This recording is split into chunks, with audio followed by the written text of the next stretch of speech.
Here goes. Ki siena ish te nashim. Person has two wives. V'achas ahova, v'achas nua. And guess what? And the Bechor is from the wife that he doesn't dislikes. So the Torah says, "Lo yuchal levaker et ben ha'ova pnei ben hasnua." You can't say, "This kid, I don't like his mother. I don't like the kid. This one I like. I want to give him." You're not allowed to. If he is the Bechor, you must give him. Double. Yeah, but you didn't say that you have to be happy with giving him. Technically, you could still not like the kid, but you still have to give it to him. Exactly. So first of all, the first question is, the Gemara says, why is it called Ben Ahuva? What does that mean, Ben It's your Ahuva? favorite. So the Gemara says that Snua means Snua ben Yishueha. She's a chayvelav. You're not even allowed to be married to her. What does that mean? You hate a woman. For instance, you're a Kohen and she's a Gusha. And you married her. And you had a child. And now she's Snua? She's Snua because it's a chayvelav. You're not allowed to be Yehuda. So it doesn't apply to the average guy. It doesn't mean you love her and you hate her. You hate her meaning say she's Snua because of the Torah. It's not the Torah. And, the Torah gave her the label of Snua. Right. and what does Ahuva so mean? That you're allowed to marry her. Right. So why is she called Ahuva? And why is it a problem? And why can you not like the Sinua? If the Torah doesn't like it, why can't I not like it? You're allowed to not like it. Torah doesn't Living say he has b'Yisur. not like it. The only thing is that the money, he's the Bechor, no matter what. So why is she called Ahuva? So quite clearly, the reason why she's called Ahuva, you know why? Because she's doing what she's supposed to be doing. What is she supposed to do? What is the wife supposed to do, boys? To raise a bais and money. To send you to learn.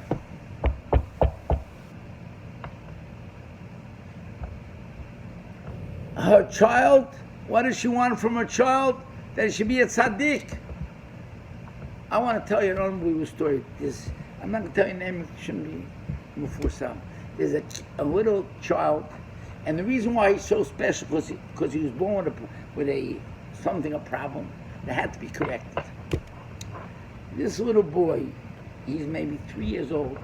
Yesterday was 7 o'clock when I'm coming home. He was upstairs in his bedroom, and he looks through the window, he sees me. He goes running down the steps and tell the rabbi I need a bracha.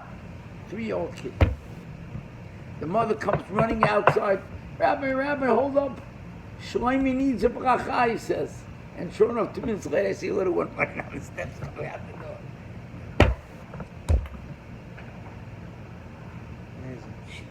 She's giving him the proper chinuch. That's Ahuva. That's Ahuva. So here you have Ahuva, and she has children that are mamish. You see that they're going to grow up to be Gedolei Torah. And here you have a Snua that what does she do with the kid? First of all, she puts him on preachers. She doesn't dress him proper. She takes him to the public school. She gives him sushi to eat. What are you laughing about? I didn't hear the sushi in a while, have I? She's giving him sushi, and she's training him to all the shtusim v'avolim, right? And still, what does the Torah say? What does the Torah say? What are you supposed to do? Who do you give the Bechor to? Who? Him. To him. Why?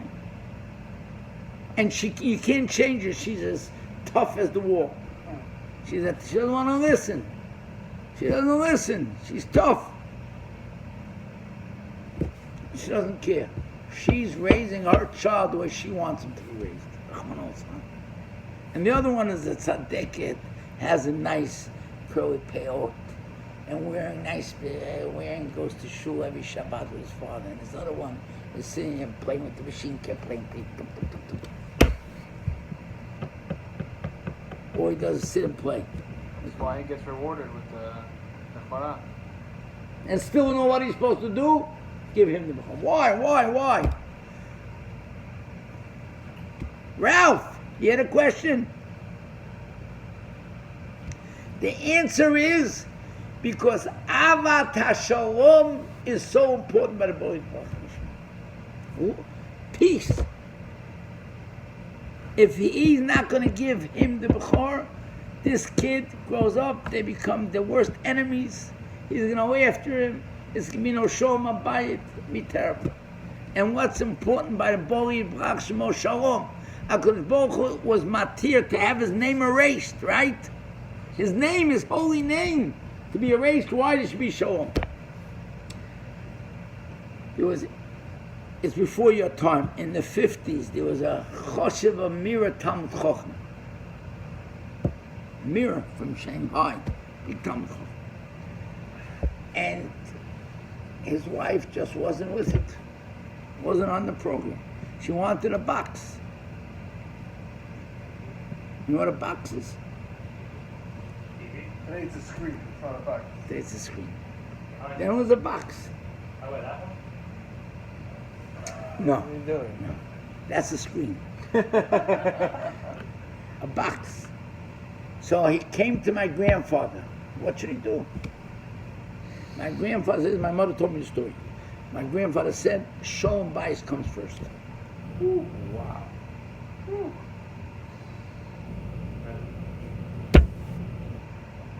Unbelievable story. Well, Maisa, the kids turn out all beautiful kids. Good kids. Then I'll tell you another story, one more story. I was heading off to Eretz Yisrael.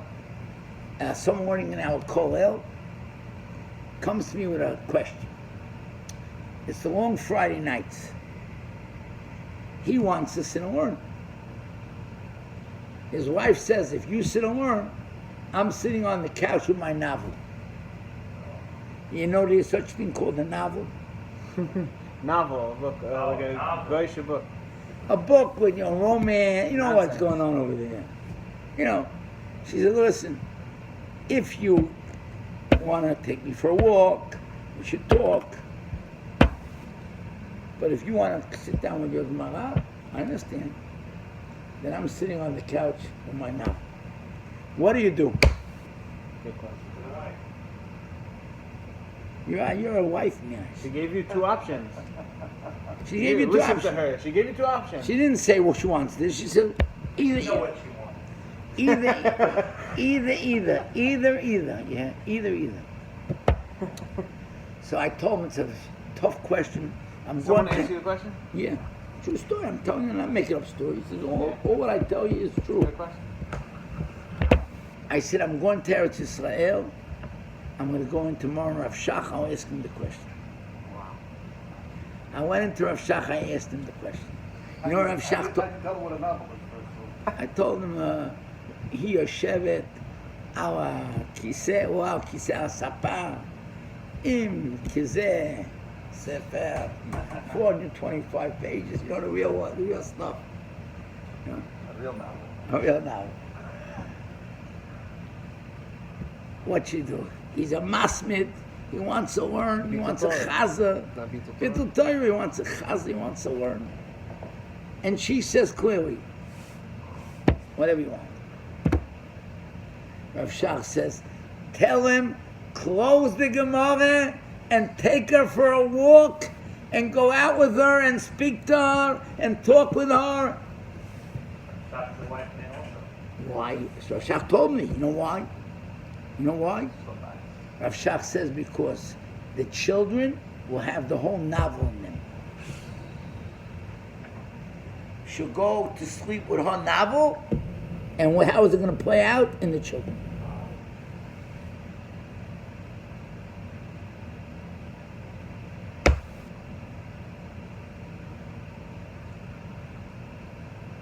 Because what she has in her mind, that's what happens. That has a. So let me end off with one story on Shalom. This 2 weeks ago, last week, Friday, someone calls me up. I'm not going to say his name. I'll be embarrassed if he hears it's on the What now? What's this called? What now?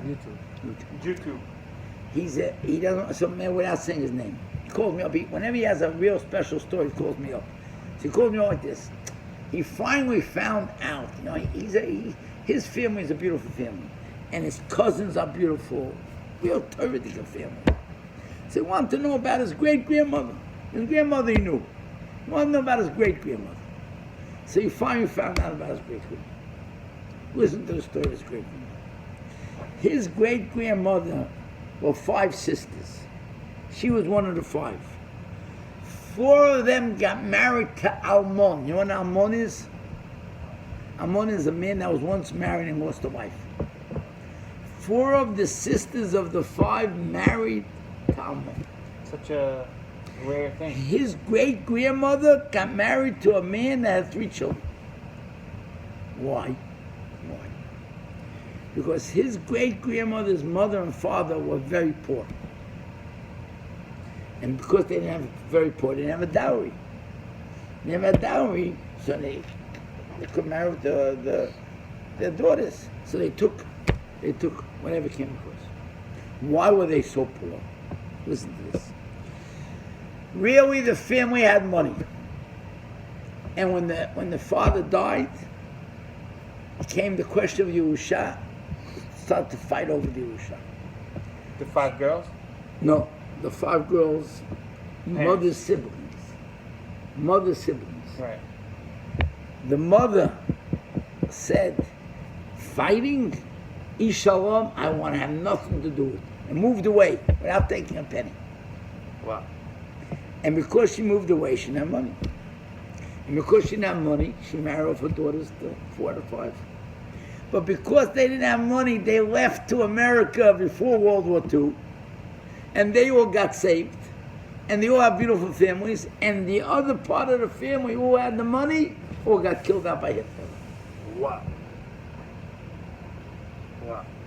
The whole family that had the money all got killed out.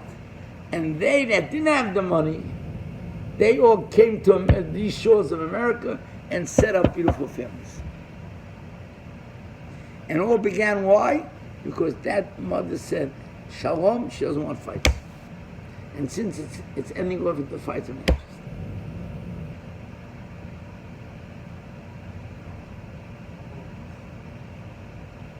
Yeah. This is what the person called me. My mother told me over that my great-grandfather, his name was Yitzchak Shloimeh was his name. Melamed, that was his name. Yitzchak Shloimeh Melamed. Whenever there was a disagreement, he took his jacket like this and just walked out. And didn't come back unless he knew that it was peace and quiet. That's what my mother told me over from her mother who told over about her father. Whenever there was a misagreement thing, you know why I put it over his ears? You shouldn't hear Lashon Hara. Anyways, I had a cute story.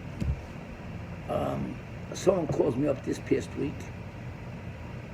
He tells me right away, he has tanot. You know what tanot means? He has a complaint. Against the person or No, about something. And he knows that I know about it, and he wants to know who was the one that did it. So I said to him, I just learned Hilchos Lashon Hara. He got quiet.